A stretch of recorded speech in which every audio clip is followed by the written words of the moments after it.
For the main part of the evening's activities, the Heintz Award for Humanitarian Achievement. Gosh, it's good to see you. There were moments where Carol and I were looking at each other this morning going, where's so-and-so? It's like a where's Willow exercise. Has anybody seen Fatou? Well, I haven't heard. She's somewhere out there. So we're going to be showing, after we get back to the Athenaeum, we have a little, by the way, we have a little bar set up when we get back for maybe some porch drinks to kind of continue this wonderful conversation that you're obviously having.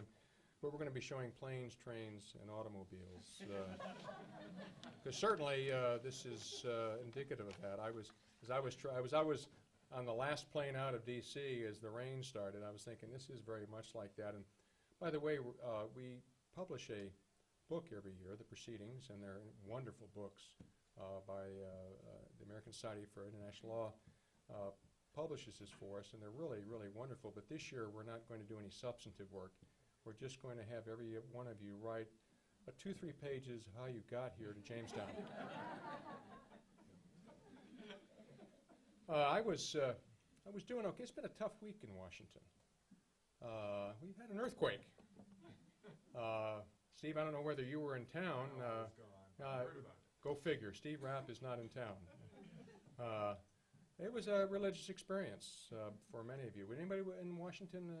Yes, exactly. It was. So we've had earthquakes.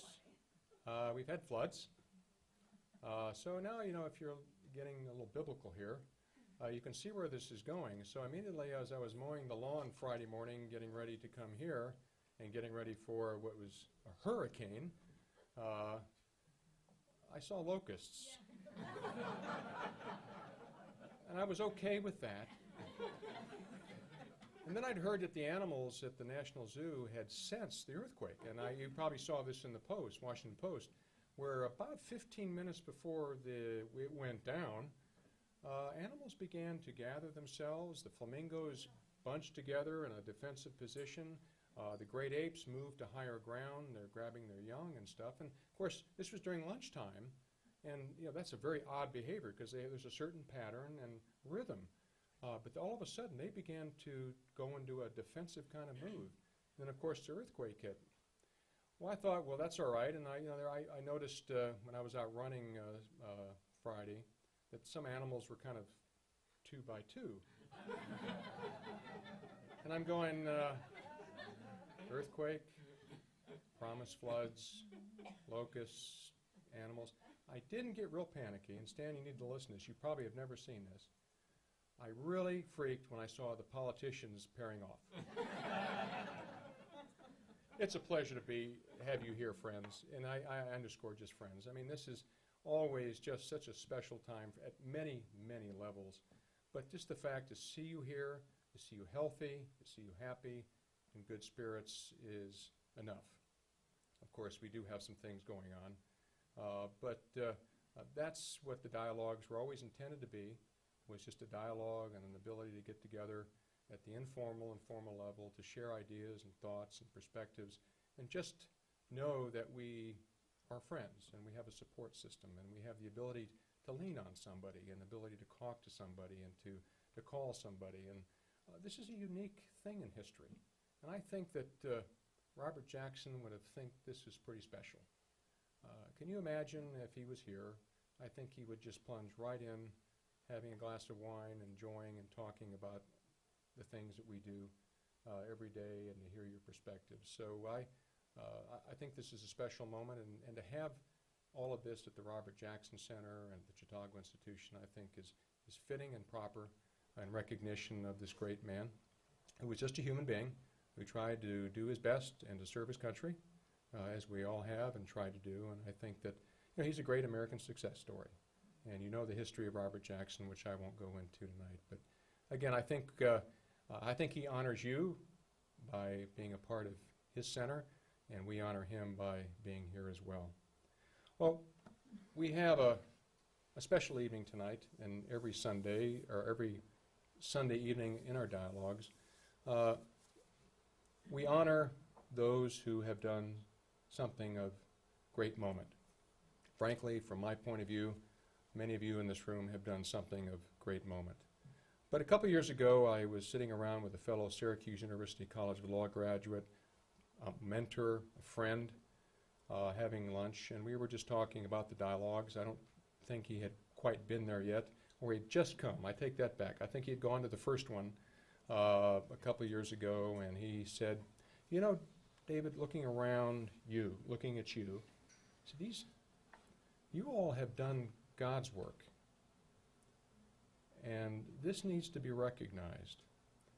And so Joshua H. Heintz said, I want to do something. I want to recognize you all in some small way. And of course, I was humbled by his thoughts, and I was very moved by his God's work comment, because, you know, we don't really think of it that way. This isn't a crusade. We just have been given the honor to seek justice for people who have suffered unspeakable crimes. And those people who have honored Robert Jackson and his legacy, have moved and advanced the concept of seeking that justice, are here today. So he said, here's what I want to do. I want to give an award recognizing, and you can pick those persons. The executive board of the Dialogs can do that, but I want to make that happen. And so, of course, last year we held our first, and we honored our dear friend, our past friend, always be in our hearts, Whitney Harris, for the first annual Joshua Heintz Humanitarian Award. And so we're going to be, and we're so glad, Anna, that you're here, because Anna's going to be a part of this ceremony tonight, and it's a legacy that will continue on. But we're going to be honoring two of our own again, Bill Kaming and Ben Ferencz. We're going to give two awards this year. The executive board felt that that was appropriate and proper. And so we're going to be honoring them. Sadly, on many occasions, Bill Kaming, who lives in Newark, New Jersey, could not make it tonight. I think he's called you 3 times today. And we're going to, he's going to be awarded the Heintz Award tonight. But we're going to actually, in our Board of Directors meeting in New York City on the 10th of November, we're actually going to give it to him. We can get him from Newark to Manhattan. We'll take good care of him. So we honor this great man. And of course, we also honor Ben Ferencz, our dear friend, who last year, and we've captured it on our 4th proceedings book, which we will give to all of you tomorrow, his incredible speech. Do you remember that speech that he gave? Probably one of the best speeches I have ever heard. Reach for the stars. Reach for the stars. And so that was just a special moment. And I was just kind of looking down. There were 10 prosecutors there. We didn't have a hurricane last year. And we were all kind of blinking back tears. And at the end of his speech, when he said, reach for the stars, we all rose as one and honored not just his spirit, but also what he really meant. I honestly think, Don, your dad really revealed himself last year, and I'm still humbled by it. And so you're going to get a chance to read that incredible talk in the volume that you'll get tomorrow. But we're going to be honoring Ben Ferencz as well. Before we do that, I do want to pause and really kind of honor our friend Joshua H. Heintz, who we have also had the pleasure. He's joined the board of directors of the Robert H. Jackson Center this year, and we're so proud to have him on our board. But let me just tell you a little bit about this all-American lawyer, Syracuse University College of Law graduate. He's the co-chair of the Gilberti, Stanzano, Heintz, and Smith law firm, environmental practice. He focuses on a wide variety of energy and commercial and industrial and development projects around the world. In fact, I'm always pleased to have lunch or breakfast with him because I can never catch up with him. He's always on the move. He is a distinguished lawyer. He has served as lead counsel on some incredibly important development projects, multi-million-dollar projects. He has played a leading role in environmental litigation on behalf of industrial clients in the construction industries. But actually, what I endears Josh Heintz to me is his heart, and his heart is in the passions that he likes to support. Syracuse University and Syracuse University College of Law, of course, but he also has been instrumental in creating what is becoming fastly known as one of the leading institutes, the Institute for International Security and Counterterrorism. It was his vision that actually said, you know, we need to do something like this right after 9/11, and as we approach the 10th anniversary, this is really an incredible legacy for my dear friend. He also serves as a trustee on Syracuse University and is chair of the Syracuse University College of Law's Board of Advisors, as well as director of the Robert H. Jackson Center. So I'd like to ask Josh, if he would please welcome Joshua H. Heintz to give a few words. Josh?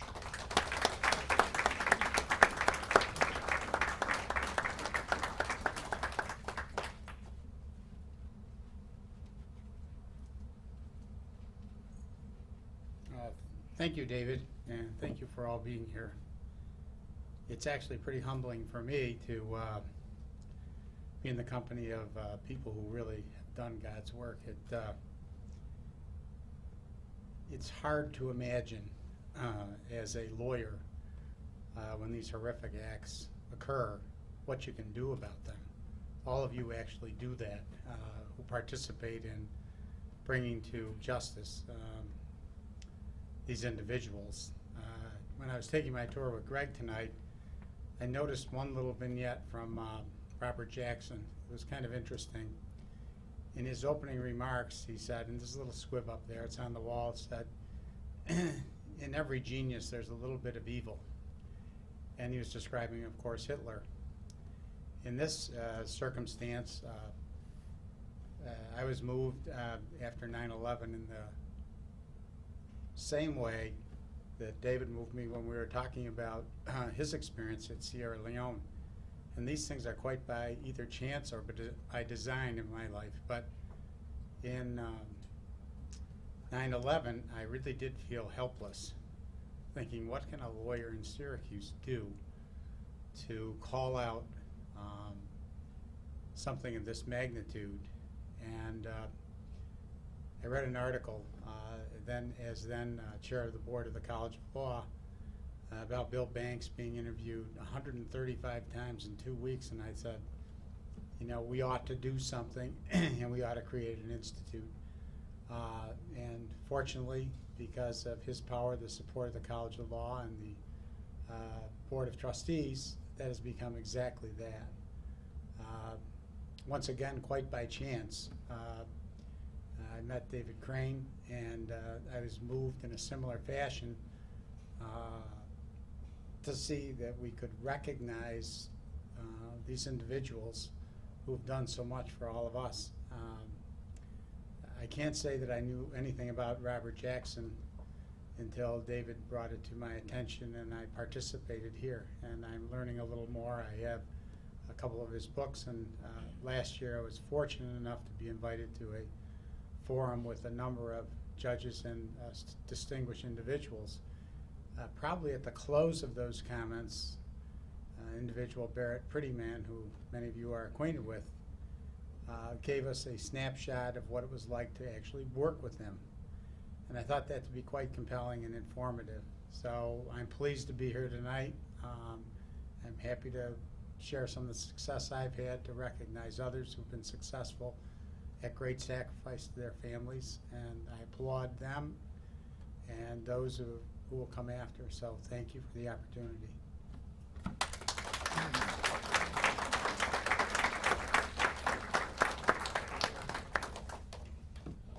Thank you, Josh. Again, your support is important at so many levels, and again, the support of people in this room is so important to the Jackson Center and the work that goes on here in Jamestown, New York. Well, what we'll do now is we will begin to honor our good friends Bill Kaming and Ben Ferencz, and to do that, we will read out a short biography of each of them, and then we will award that. Accepting the award for Bill Kaming is our dear friend Anna Harris, and we will ask her to come up at an appropriate time. But to introduce Bill Kaming, I'd ask Mr. Warren Popp, who is the Editor-in-Chief of Impunity Watch, to read his biography. Warren, please.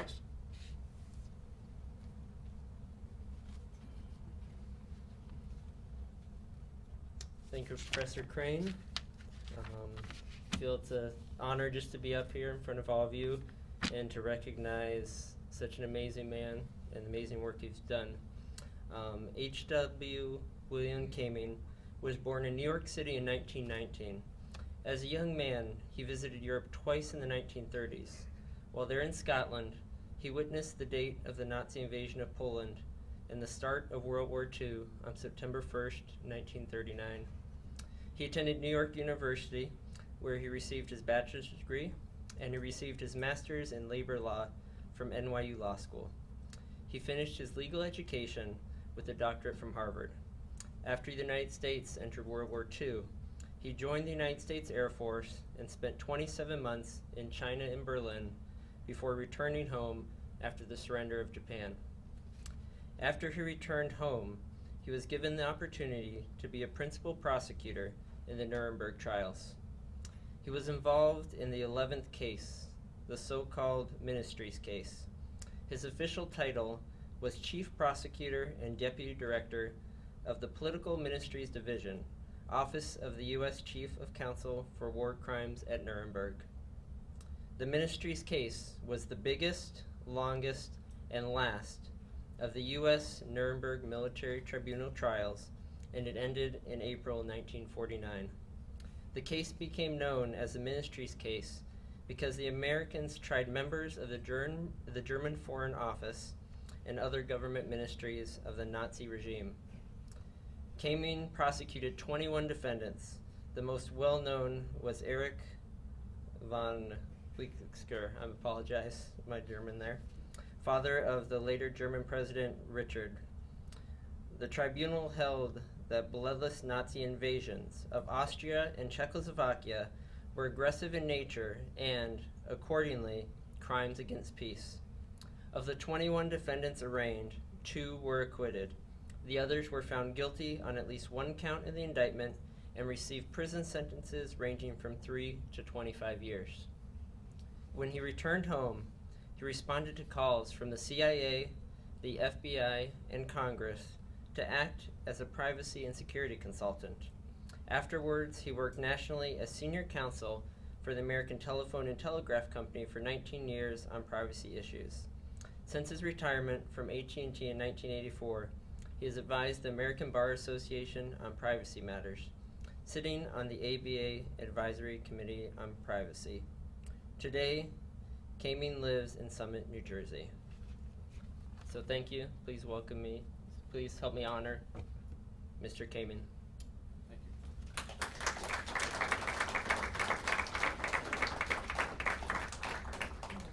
Before we award, we'd like to show a little vignette of Bill Kaming at Nuremberg, and then we will ask Josh and Anna to come forward. Thank you. In case number 11, now pending before this tribunal. Please, this honorable tribunal, the defendants are all present in the dock except Otto Meissner, sick in hospital. Each defendant will rise when his name is called and answer the questions. Defendant Ernst von Weizsäcker, how do you plead to this indictment? Guilty or not guilty? Ich erkläre mich für nicht schuldig. Defendant.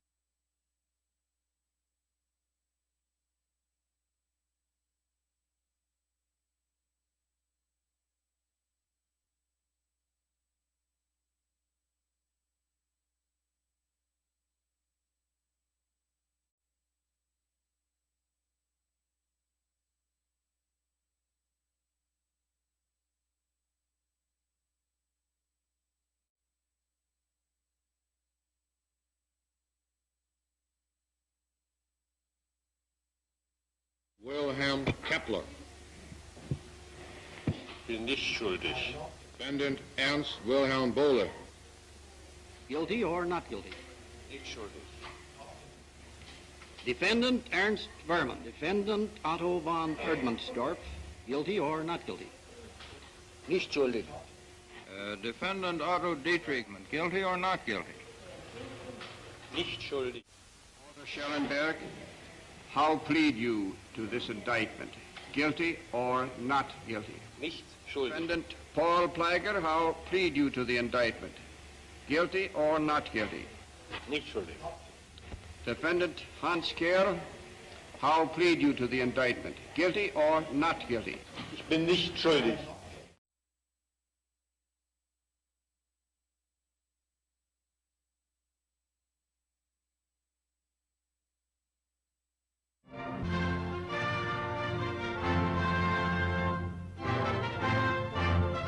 Im Nürnberger Gerichtsgebäude fand der letzte Prozess gegen Verbrechen im Dritten Reich seinen Abschluss. 21 Diplomaten Hitlers hatten sich in dem sogenannten Wilhelmstraßenprozess vor dem amerikanischen Militärtribunal zu verantworten. Das Gericht erkannte 19 der Angeklagten als Befehlsgeber zu verschiedenen Verbrechen für schuldig.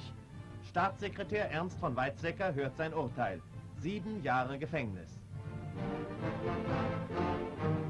Chef der Auslandsorganisation der NSDAP, Gauleiter Bohle, erhielt 5 Jahre Gefängnis. Der frühere Reichsfinanzminister Graf Schwerin von Krosigk 10 Jahre. Der frühere Chef der Reichskanzlei, Dr. Hans Lammers, wurde in allen Anklagepunkten für schuldig befunden und zu 20 Jahren Gefängnis verurteilt.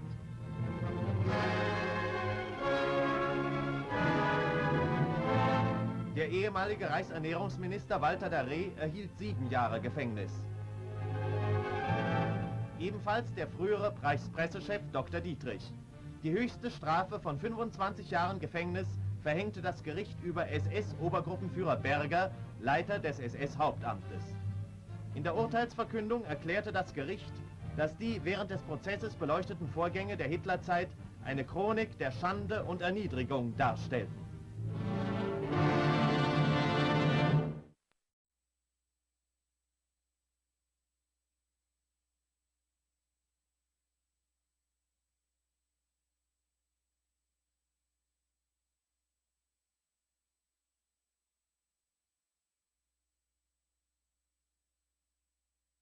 I will give this to you.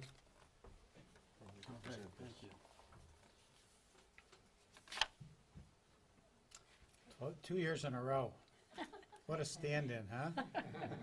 Bill, please accept this. Thank you very much. I accept this for Bill Kading for all the work he did, and thanks to the Heintz Foundation and Joshua for this wonderful honor. I know he'll really appreciate. Thank you. And it's kind of nice to be up here twice. We will see him at the board meeting in November. You're right, We'll right. do it formally. But thank you for all the work you've done and everything you've done to help the Robert Jackson Center, and this special award I know Bill will really enjoy. You're welcome. Thank you. Thank Thank you. you.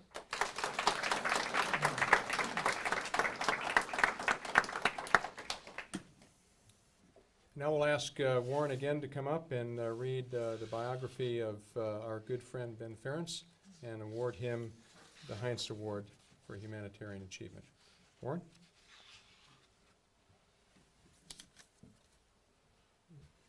Thank you, Professor Crane. Ben Ferencz was born in Transylvania in 1920. He and his family emigrated to America that year and settled in New York City. He attended Harvard Law School on scholarship, where he performed research for a professor who was writing a 2-volume book, Enforcing International Law, A Way to World Peace, which was eventually published in 1983. After he graduated in 1943, he joined the U.S. Army. He was assigned to an anti-aircraft battalion and fought in every campaign in Europe before being transferred to the War Crimes Branch of the Army and given the task of collecting evidence of war crimes and atrocities committed by the Nazis. He was present at some of the Nazi concentration camps where they were when they were liberated, and he saw firsthand the horrors that had gone on there. He was honorably discharged from the Army at the end of 1945. Deeply affected by what he had seen in Germany, in his own words, he had peered into hell. He returned to the U.S. He was then recruited by Telford Taylor to assist with the ongoing Nazi war crimes trials in Nuremberg. Once there, he was sent to Berlin with about 50 other researchers to collect evidence from Nazis, offices, and archives. The evidence they found was overwhelming and detailed the culpability of many lawyers, judges, industrialists, and many more in perpetrating atrocities and genocide. He was appointed chief prosecutor for the, there we go with the German words again, Einsatzgruppen case, which had been referred to as the biggest murder trial in history. 22 men were charged with the murder of over 1 million innocent people, and all 22 were convicted. Ferencz was only 27 years old at the time, and it was his first case. He remained in Germany after the Nuremberg trials, working on reparation and rehabilitation programs for victims of Nazi persecution. When he returned to the U.S. in 1957, he entered private practice as a partner of Telford Taylor. He has spent much of the time since Nuremberg writing, speaking, and reflecting on how best to create a more peaceful world through the rule of law. He became convinced that the best way to do that would be through an international criminal code enforced by an international criminal court. He published books in the 1970s and 1980s outlining his reasoning and advocating solutions, both for nations and the average citizen to consider in working for world peace. In the 1990s, when the rest of the world was ready to discuss the formation of an international criminal court, Ferencz was a strong advocate for it. He was a member of the Committee of Former Nuremberg Prosecutors for a Permanent International Criminal Court, and he addressed the conference in Rome in 1998 that resulted in the establishment of the International Criminal Court. Since then, he has offered his experience on efforts to define aggression.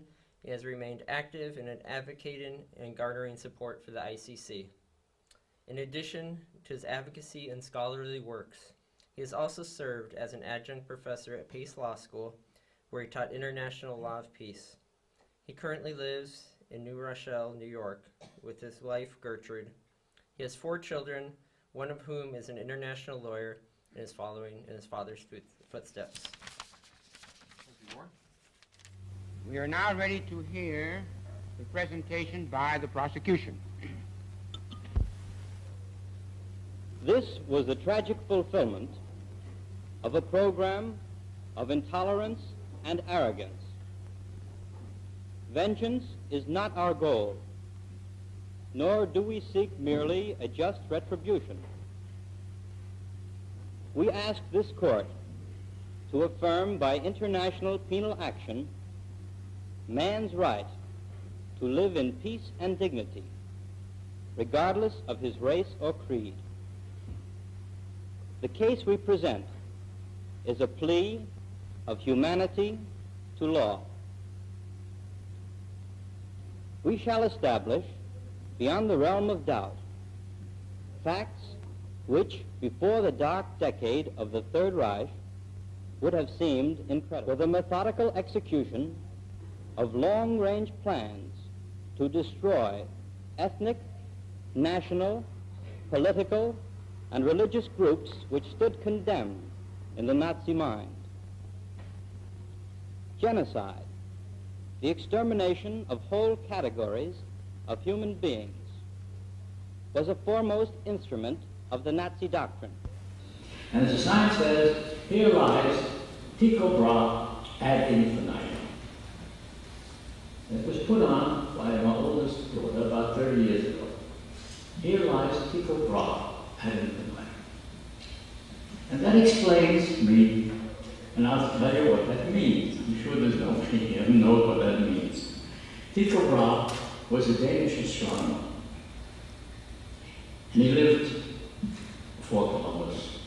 And it was believed at that time that astronomers, Copernicus and Galileo, others, would be able to understand the meaning of the universe if they could study the stars. They see what's happening in the vast firmament. And Tycho, who was a nobleman, persuaded the king to let him build an astronomical observatory in the town of Wien, which is near Elsinore in Denmark. Remember you? Hamlet, go down to Elsinore, right off the coast of Elsinore. And he built this, he invented the telescopes, and he built an observatory there and charted the stars. He made a note every night. He'd go out and make a chart of the stars. Well, he did that for about 20 years. And the old king died. And young prince came on the throne and said, what's going on over there? We got a budget, but they're spending money. We'll send some of his men out. General accounting office equivalent, and said, hey, wake up, people. Because, as you know, astronomers, they have to sleep during the day, but they work at night. So wake up, people. What have you been doing for these 20 years? He said, I've been charting the stars. You've been what? I've been charting the stars. Each one is very precise. I can swear to it myself. I observed it very closely every night, and I moved its movements in relationship to the other stars. He said, well, what do you got to show for it? He said, well, I have 75 volumes of all these charts. What do you hope to achieve? Well, if I live long enough, I hope to reach 100. I said, why are you mad? What's the use of it? Well, he said, I must admit that I have not yet been able to figure out the meaning of the universe in this. But I believe that someday somebody will. And I will have saved that person 25 years later. And the interesting sequel is that when our astronauts landed on the moon, and I gave a symbol of that to Mrs. Cowles, an old friend, when they landed on the moon, they had with them the tables of Tycho.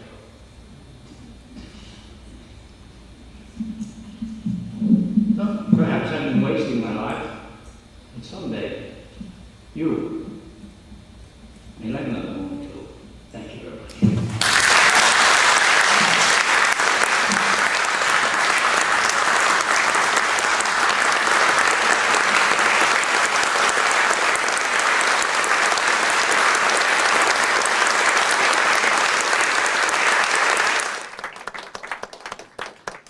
Kind of reliving that special moment last year.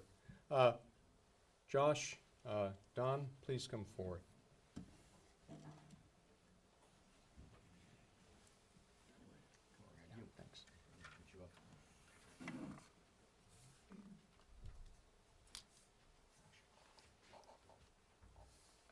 You know, if I may have a moment, a lot of us were there last year, and this man spoke for probably 35 minutes without a note, and he talked about the past, present, and future, and it so resonates with me about how vibrant he is intellectually. I aspire to be that vibrant at his age, so he left a great impression upon me, and this great story he told is obviously recorded, and but his other remarks too, if you haven't heard him or seen him, I think they're very compelling. And with that, I'll present this to Ben Ferencz, to his son, Don. Well, thank you very much. You're welcome.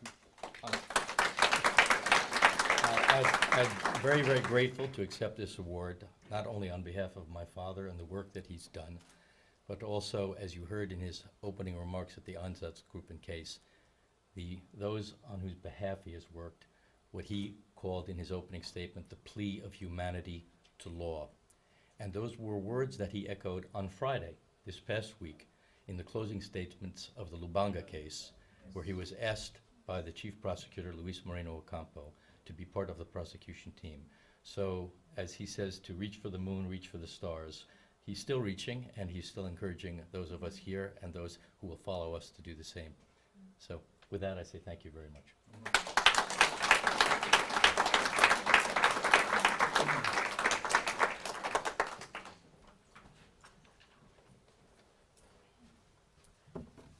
Bill Kamings called 3 times today to say that he was in a puddle of tears for failure to be able to get out of Newark because of the incredible rainstorms.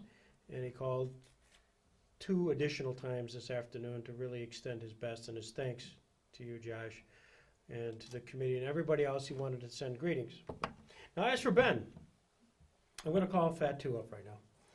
And I think it's important to know really what happened to Ben Ferencz. Now, I realize that he told us he could not make it, but we didn't appreciate until Friday's news when I opened it up and saw various pictures. So Fatu, why don't you come up and just give us a little snippet of last time you saw Ben Ferencz? Don, this may come as a shock to you as well. Nothing my dad does shocks me anyway. This is unrehearsed, by the way. Good evening. We were lucky to have Ben at the closing of the Lubanga trial. This is the first case of the ICC, and I opened the closing, and Ben did the final remarks. It was amazing, I have to say. But amongst the people who were present during this time was also Angelina Jolie. And on Thursday evening, both Ben and Angelina left. That's all I know.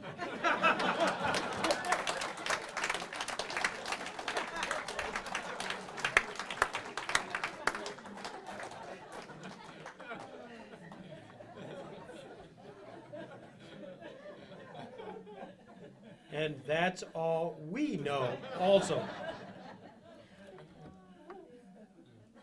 Great evening, and highlighted by all of the activities and the awards tonight. We will reconvene tomorrow morning at 9 o'clock at Fletcher. To draw closure, I'm going to show another very short video from last year.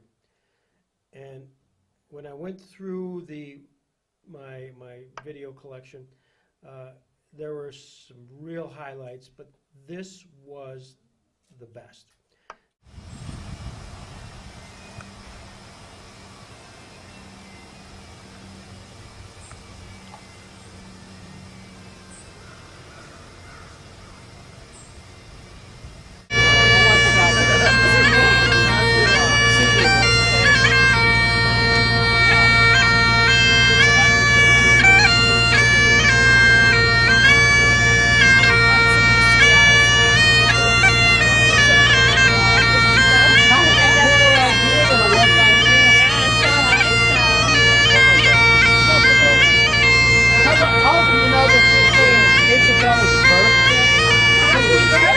With bagpipes. All night.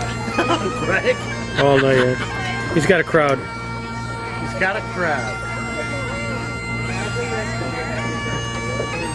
Bill, you're the luckiest man in the world.